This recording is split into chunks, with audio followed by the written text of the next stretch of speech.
So are you ready to PR yourself? We'll remove the mystery from all things PR, and we'll discuss everything from our top strategies to tips and tricks and everything that you can utilize to further enhance your brand or your message. I've been in media, I'm a journalist, and I'm also a publicist. I am Leah Frazier, CEO of Think3 Media, and your host for PR Yourself with Leah Frazier. Let's go. Welcome back to another episode of PR Yourself with Leah Frazier. I'm your host, Leah Frazier, and I'm so excited for this episode because we're welcoming back onto the show Hollywood producer and best-selling author DeVon Franklin. He's going to be talking about his new Audible original book that just dropped on April 21st called It Takes a Woman. DeVon is always transparent when he comes on the show. The last time we had him on, he was talking about his book, Live Free.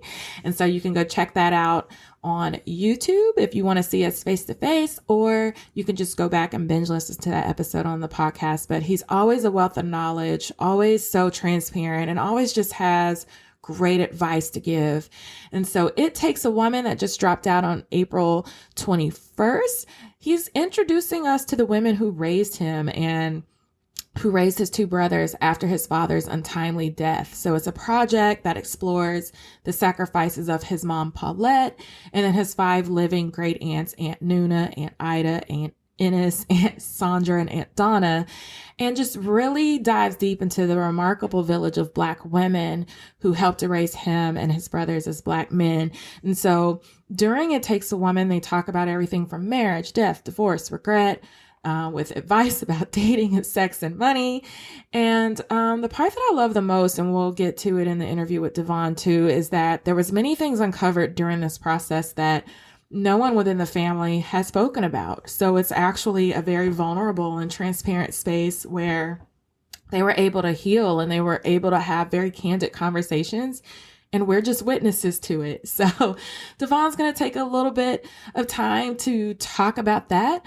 But when we think about this from a PR perspective, what I like about DeVon is the fact that he's always creating. I don't care what's happening in his life. There's always something in the pipeline for the greater community and for everyone else. And so there's always a book that we can use as a resource, or he's creating films. And now we have his first Audible original book that includes his mom and his great aunts. And so when I think about PRing yourself, I think about continually placing things in the pipeline that help to elevate your authority or help to reinforce your brand.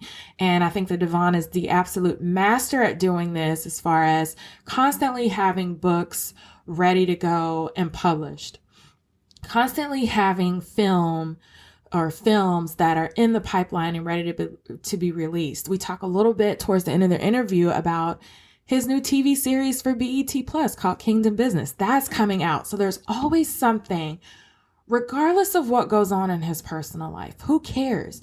On a business level, DeVon is always creating.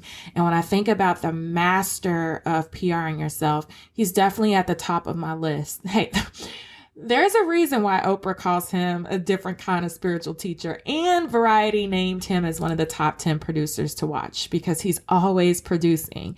And even if you're a startup, an entrepreneur, or a small business owner, you constantly have to put things in the pipeline.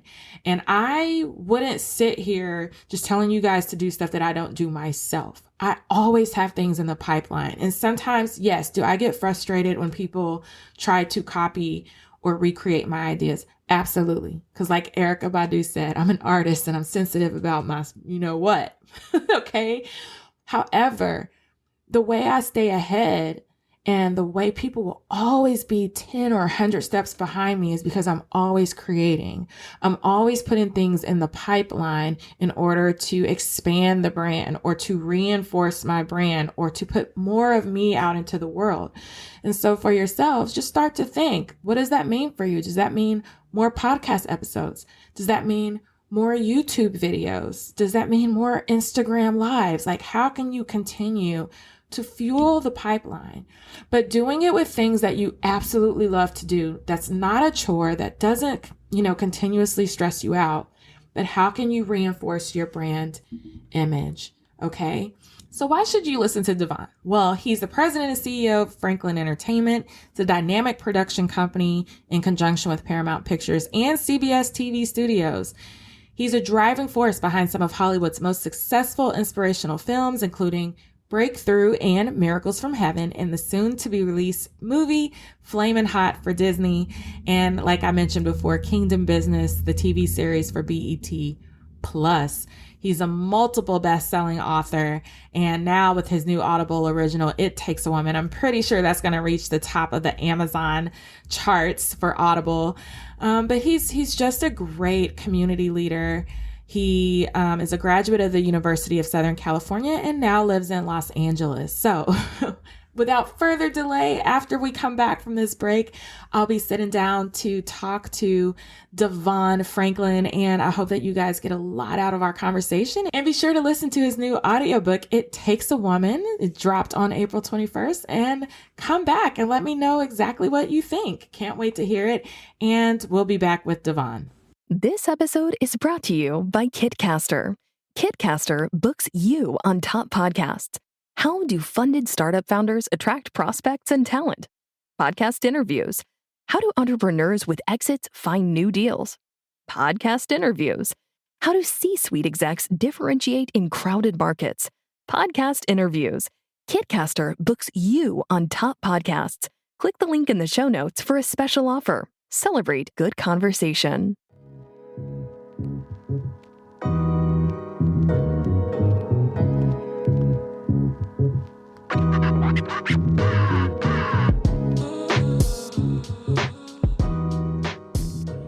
Thank you so much. Hi, DeVon. How are you doing? Yeah, I'm good. How are you?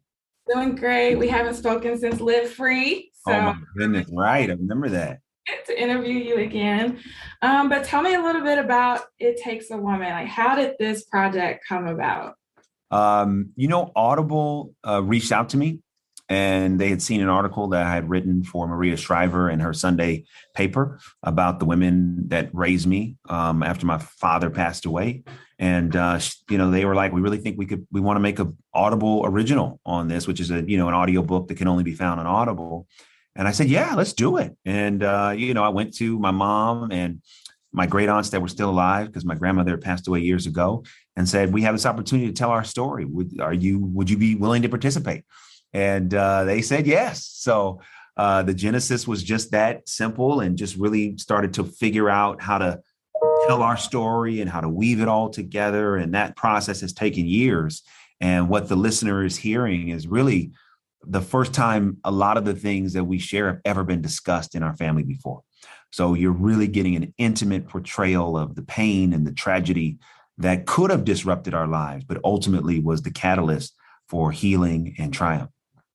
And I'm glad you brought that up. That was one of my questions, was, were there combos? Because you guys are going to hit on a lot of things, love, relationships, family. Were there those first time combos? And I mean, were you uncomfortable talking about many of these things in this setting? Because if it is therapeutic and healing, but you're sharing it with the world. Yeah, I know, right? I would say, yeah. I mean, there were moments of discomfort. Moments of like, okay, how far is too far, and how much can I share, or can we share and be okay with? And, we had to find that line. We had to really wrestle with that, because you're right in being transparent and doing something like this, where you're really inevitably sharing your wounds with the world. That wound, those sharing of those wounds is vulnerable.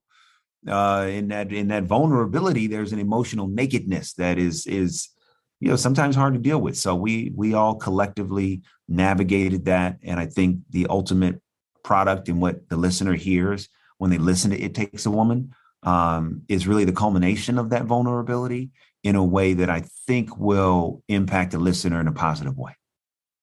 Do you think, because of this sharing process, do you hope that the listeners, that this will kind of mirror to them to have the opportunity to go back and have these same conversations with their families for growth and healing? Absolutely. Because think about this. This dawned on me while I was doing this book. Here I am, I'm 44 years of age. I've been in this family my whole life. I've been to countless family dinners, countless family gatherings. And what do they usually amount to? Food, watching games, joking, and that's it. And here it's almost like the equivalent of living underneath land that has oil, but you never drill for it. Can you imagine if you owned a house in the backyard, all you did was play on top of it, having no idea what was underneath it? Right. And we end up having all these experiences with our family members, especially those older family members, and they are our oil, and we never drill for it. Mm. They have so much to give us, and we never ask them.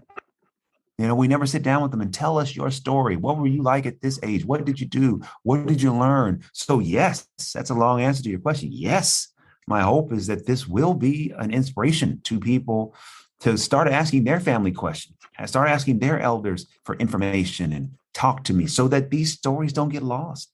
That's why I wanted to do this. Our oral tradition is what has been one of the main keys to our survival as a people. Keeping the stories alive from generation to generation to generation. And, and I don't have to tell you, when you look at what's going on in the world, there is an agenda to rewrite, disrupt, and in some cases, destroy the real history of what we've had to endure. The one way that no one can ever take is our story when we tell it. And so I wanted to tell our story as a microcosm, to tell our story so that it doesn't get lost and that it gets memorialized. Not only for this generation, but hopefully for generations to come. I think there's another positive narrative that I saw as well, just surrounding Black women as well. I wrote something recently on social media that oftentimes we're seen but not heard. And oftentimes we're the catalyst to many great things, but we're never going to get the credit for it, right? And so I see what you're doing with your moms and your great aunts, and it's shifting this narrative or just putting it in the spotlight for here's the Black women in my life, who made me who I am today. Like how does what you've created through this help to shift that narrative or to fit in with what we're looking for when we're saying, protect Black women or listen to Black women, especially, in today's times? Yeah, I mean, let's just look at even the imagery for the book, the cover art with me and the 6 women in my family on the cover, my mom and my aunts. The youngest aunt is Aunt Sandra, she's 76. And the oldest aunt on the cover is Aunt Nuna, and she's 96. And so it just starts right there with the imagery, of here I am, a young Black man, and I'm surrounded by, these powerful, amazing Black women. So right there, it's like, no, I'm not going to do a cover where it's just me. It's got to be us. So to your point that the image doesn't get lost, over time, the picture doesn't fade. No, we're going to make it as vivid as possible. And so the moment you see it, you say, wow, that's cool. Wow. When was the last time that there's ever been a project in our culture that was multi-generational in that way? Right. I can't remember the last time I've seen, a project where on the cover, it ranges from 96 to my mother is going to be 70 next year, to 70. And with the Black man saying, hey, here, let's celebrate our women, yeah. So it's important for these voices and these images not to get lost. That's why their voices are all throughout the whole book. When you listen to the book, you hear their pain, you hear their wisdom, you hear their joy, you hear their heartbreak, you hear their disappointment, you hear their triumphs, and that's why I'm so excited and passionate about this book, because I do think that it really, I think it's a bridge in our culture and our community, between the old and the new, between what became before and where we need to go. And so often we're trying to get somewhere, but we never analyze where we came from. And Right. sometimes that roadmap of where to go is back there. Exactly. And my hope is that through people listening to this book, that they will discover a roadmap for themselves that they may not have known existed in the way that it does. I'll tell you one thing, DeVon. I saw the cover and I was like, this could be a movie. I mean, like with your background, I'm like, are you thinking about segueing this into a film? I don't have any plans yet, but listen, if the book, if it has that type of success and a movie or some sort of other content is warranted, I'll explore it. Well, I only have a couple more questions. I know your time is limited. Talk to me about conversations with maybe your mom or your great aunts after after this creative process? Was there anything that they shared with you that maybe surprised them, or they was like, oh, I wasn't really trying to tell that story, and that kind of came out? Like, what was their feedback? So much of what's in the book are things that they didn't know they were going to talk about. And so after doing the initial interviews with them, they all enjoyed it and found it very therapeutic to talk about things they had never spoken about before. And then, after a few days, they felt the nakedness of it. Like, oh, wait a minute, I exposed myself. Is that okay? And did I say too much? And da-da-da. I said, don't worry, I got you. I said, I got you. I'm not going to put you out there in a way that you feel uncomfortable.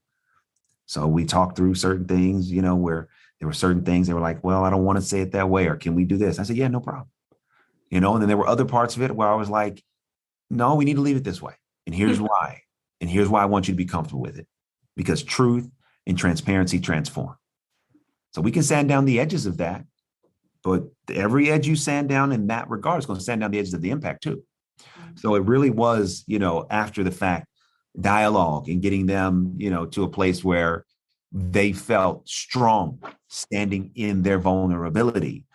And now as the book is out and people are listening to it and their Facebook is blowing up, their text messages are blowing up, they feel so proud and honored that they could tell their story in this transparent way and people are being blessed by it. That is like, it's amazing. It's one thing for me to do a book. I've done, a number of books over the years. It's another thing for me to do a book with them and then they get the impact from the world, from other people.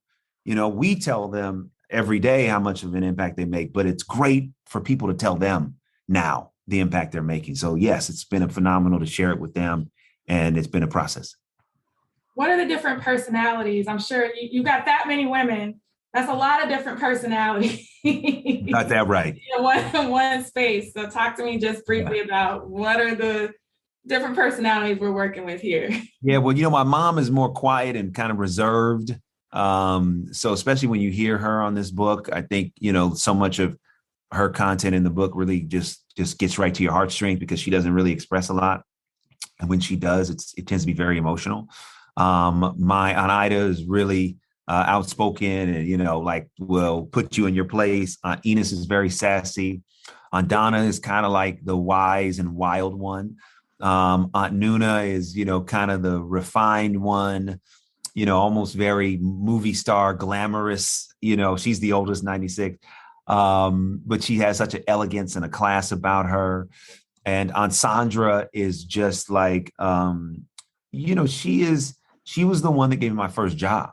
So she is very much like, always has been almost like a mentor, where she's very helpful, like in terms of establishing a professional discipline and understanding. So, they all together, bringing them together. It's like you're listening to, the Avengers, right? You have all these superheroes who have come together to talk about their various powers and stories. And my hope is that the listener will take away a lot of power and a lot of wisdom that collectively they bring.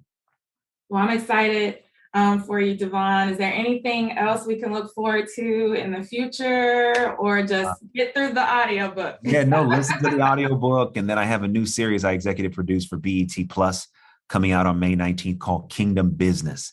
Yes. And that is gospel music drama, 8 1-hour episodes, and it's going to blow you away. 8 Yolanda Adams and Soraya star in it. And it's, if y'all thought Empire was something, wait till you see Kingdom. Well, looking forward to it. Thank you so much for this interview today. Of course. And best of luck to you.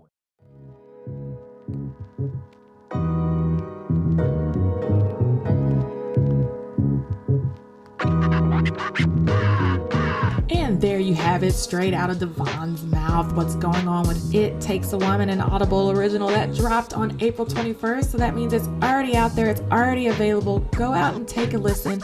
Let me know what you think. Hit DeVon up on social media. He's very responsive. Instagram, Twitter. Let him know what you think about It Takes a Woman. And if anything, I just hope you're inspired to stay in the process of creating. Continue to put things in the pipeline for yourself. DeVon is a perfect example of that. He's always creating. He always has things in the pipeline so that when he wants to take a break, where he wants to just sit back. There's always something out there that's working for him publicly, for his brand, for his career, because he's taken the time to put so many things into the pipeline. And I think that we all can learn a little bit just about how to stay productive and PR ourselves in that way. You know what to do if you like this episode. Go ahead and like, comment, and share. What helps us to reach the ranks is when you actually go out and leave us a review. So go ahead and tap that like button, share this out, leave us a review on Apple Podcasts, Spotify, wherever you're hearing this. This helps us out so much. Let us know any episode suggestions you may have. You can reach out to me directly at the Leah Frazier or at PR Yourself Podcast, or you can email me, Leah at Think, THINK, 3 THREE, Media, M as in Mama, EDIA.com. I would love to hear from you. Stay tuned. We have more episodes in the pipeline for you. And until next time.